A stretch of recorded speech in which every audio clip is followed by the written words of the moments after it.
बच्चा अभी हम स्टार्ट कर रहे हैं सम नंबर 9। इसमें छोटी सी क्लिप हर बार नहीं आएगी, जो हर बार हम देते हैं, हर बार आपको ये ऐड करते हैं। अब हम मान के चलते हैं कि आपका लेवल इतना हो गया है कि आपको कंसेप्ट क्लियर होगा। तो बच्चा जैसे ये पॉइंट कंप्लीट होता है तो अभी आप बोलोगे सर अभी हम स्टार्ट करेंगे, आपका कंसेप्ट क्लियर है, तो सीधा मेन पॉइंट पे फोकस करेंगे जो सम नंबर 9 है। सम नंबर 9 में दिया हुआ है prepare the bank reconciliation statement of Dharmesh या धर्म सिंह एज ऑन 34, मतलब दिया हुआ है 29 2016। पहले तो मिस्टर डी है तो bank reconciliation statement of mister D as on 29 2016 में दिया हुआ है। यहां तक क्लियर है बच्चा। इसके बाद दिया हुआ है जो आपको ध्यान में रखना है वो पॉइंट दिया हुआ है सबसे पहले कि हमें यहाँ पे आप देखोगे तो 1 2 3 सीधा स्टार्ट ही हो रहा है, हमें बैलेंस नहीं दिया कोई भी, नहीं पासबुक का नहीं कैश बुक का। तो आप बोलोगे सर अब क्या करना पड़ेगा, तो बच्चा ध्यान से देखोगे तो एंडिंग में दिया हुआ है। कहां दिया हुआ है? एंडिंग में। तो कैश बुक ऑफ धर्म सिंह शो ओवरड्राफ्ट, फिर से एक बार बोल रहा हूं, पासबुक ऑफ धर्म Singh show the overdraft of 4000 on 29 2016। तो आप बोलोगे सर ये क्या है, तो बच्चा ये बैलेंस है। किसका बैलेंस है? पासबुक का। ओवरड्राफ्ट है कि क्या है, तो आप बोलोगे सर ओवरड्राफ्ट होता है, इसका मतलब हमारा डेबिट बैलेंस है एज पर पासबुक। तो हम लिखना शुरू करेंगे bank overdraft as per passbook, passbook. और उसमें लिखा जाएगा बच्चा, ध्यान में जो रखना है वो कौन सी साइड आएगा, 5200 आ जाएगा। कितना आ जाएगा बच्चा? 5200 आ जाएगा।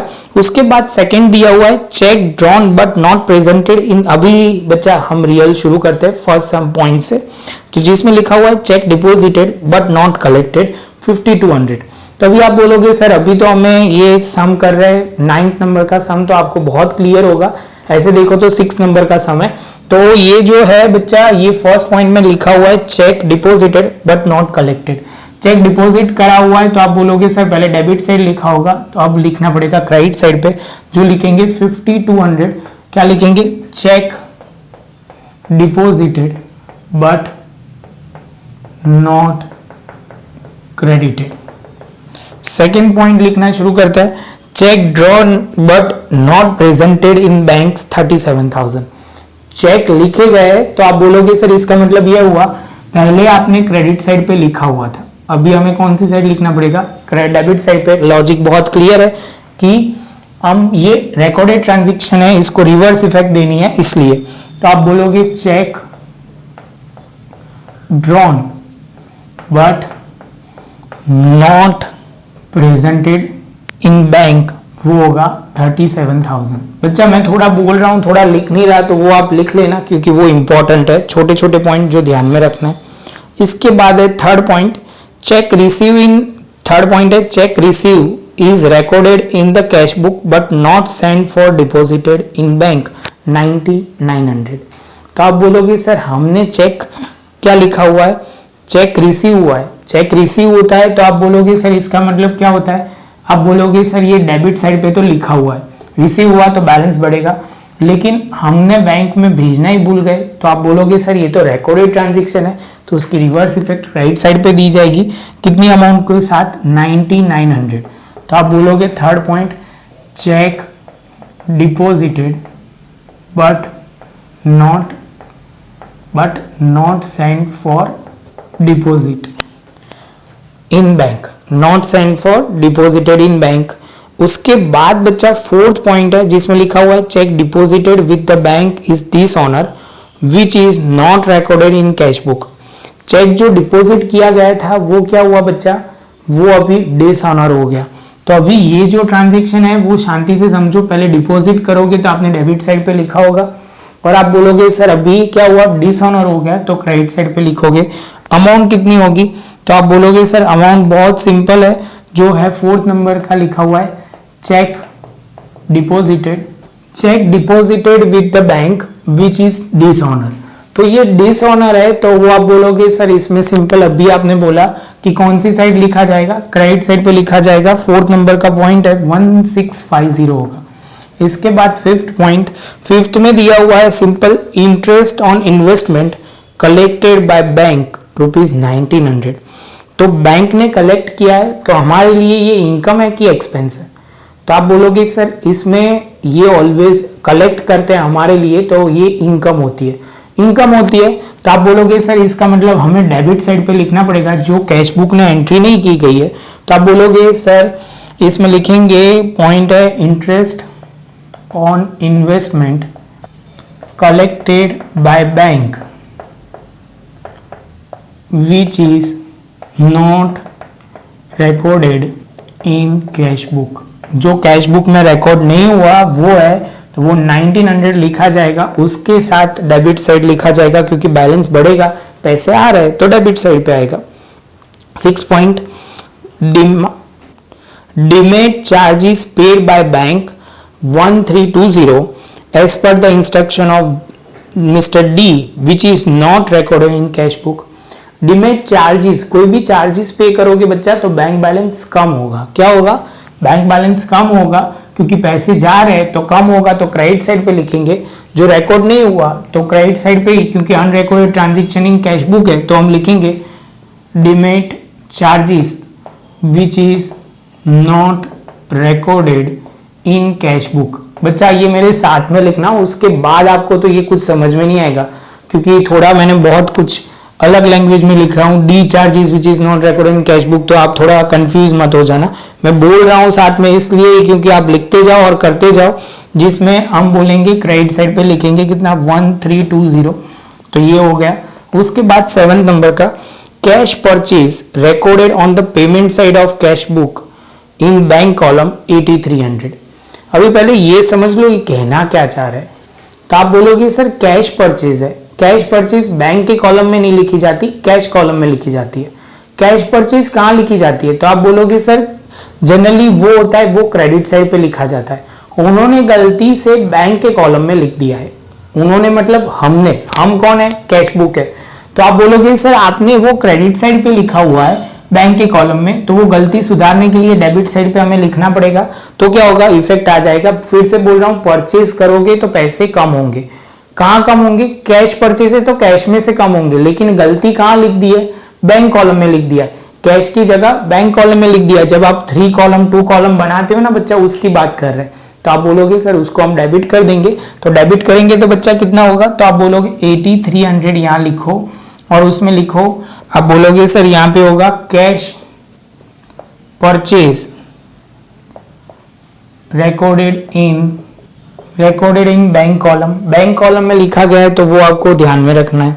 उसके बाद 8 जो है, cheque drawn but not given to creditor is 4160। Cheque drawn है तो बच्चा आप बोलोगे सर ये होता है, हमने क्रेडिट साइड पे लिखा था, इसकी रिवर्स इफेक्ट डेबिट साइड पे लिखना पड़ेगा। तो आप बोलोगे सर इसका मतलब चेक ड्रॉन, तो वो होगा यहाँ पे लिखेंगे 3340। तो आप लिखोगे check drawn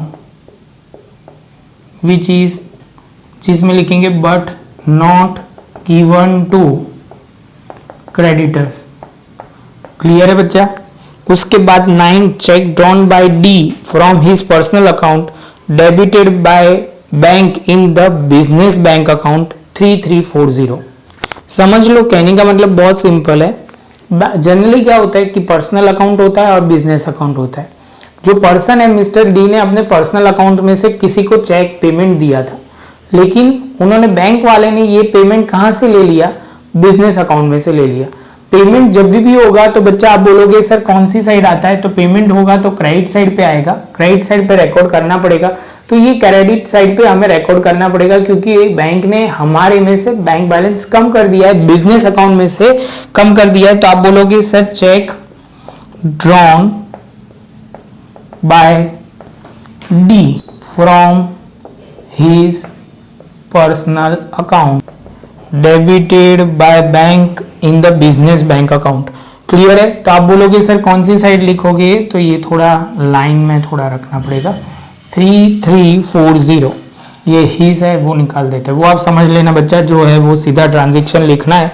main concept clear होगा, वो ध्यान रखना है। Payment side of bank column in cash book is overcast. Payment मतलब क्रेडिट साइड है, समझना बच्चा। ये यहाँ पे क्रेडिट साइड पे हमारा टोटल जो आ रहा है वो ज्यादा लिख दिया है। कितने से ज्यादा है?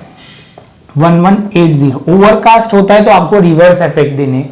तो ये कौन सी साइड है, तो आप बोलोगे क्रेडिट साइड पे, तो रिवर्स इफेक्ट मतलब डेबिट साइड पे यहाँ 1180 लिख दो। तो हम लिख देंगे 10th पॉइंट में लिखेंगे payment side of bank in cash book overcast. उसके बाद 11 cheque drawn 6400 dishonour on technical ground, dishonour of cheque is not recorded in cash book. Cheque drawn किया था तो आप बोलोगे सर इसका मतलब आपने पहले क्रेडिट साइड पे लिखा होगा, तो क्रेडिट साइड पे लिखेंगे तो ये आ जाएगा, क्रेडिट साइड पे लिखेंगे।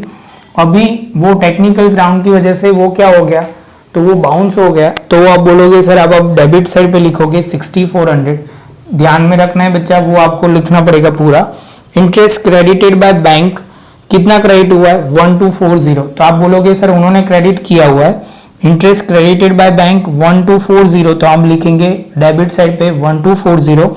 And commission debited by bank, जो डेबिट किया है तो हम क्रेडिट करेंगे 1160 are not recorded in cash book, तो वो हमने रिकॉर्ड कर दिया। तो वो ध्यान में रखना है। शांति से पहले इतना क्लियर कर दो आखिर के टोटल ट्रांजेक्शन, उसके बाद हम आगे बढ़ेंगे। चलो बच्चा टोटल करना शुरू करते हैं। तो आप बोलोगे सर इस बार डेबिट साइड ज्यादा दिख रही है, तो परफेक्ट बात है 5200।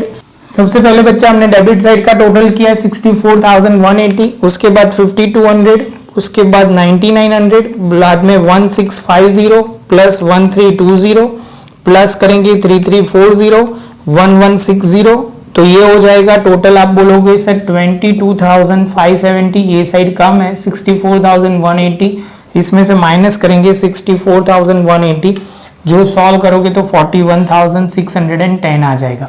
41,610। उसके साथ बच्चा हमारा ये जो हुआ वो आप बोलोगे सर बैलेंस कौन सी साइड आएगा, पहले तो कौन सा ये, तो ये कैश बुक लिखा जाएगा। और तो लिखेंगे bank over credit balance as per, पहले तो शॉर्ट वाला लिखेंगे क्रेडिट बैलेंस एज पर, ये पासबुक है तो यहाँ कैश बुक लिखेंगे। और आप बोलोगे बैंक ओवरड्राफ्ट, बैंक ओवरड्राफ्ट है जो बैलेंस क्रेडिट साइड आ रहा है इसलिए। तो बच्चा इसके साथ हमारा ये सम भी खत्म। प्रॉपर नोटबुक में लिख लो। उसके बाद ध्यान रखना बच्चा ये जो प्रेजेंटेशन है वो प्रॉपर करना है, और उसके बाद एक और सम आएगा प्रैक्टिस के लिए जो आपको प्रॉपर करना है। वीडियो अच्छा लगता है बच्चा तो लाइक शेयर सब्सक्राइब जरूर करना। मिलेंगे नए लेक्चर में नए टॉपिक के साथ।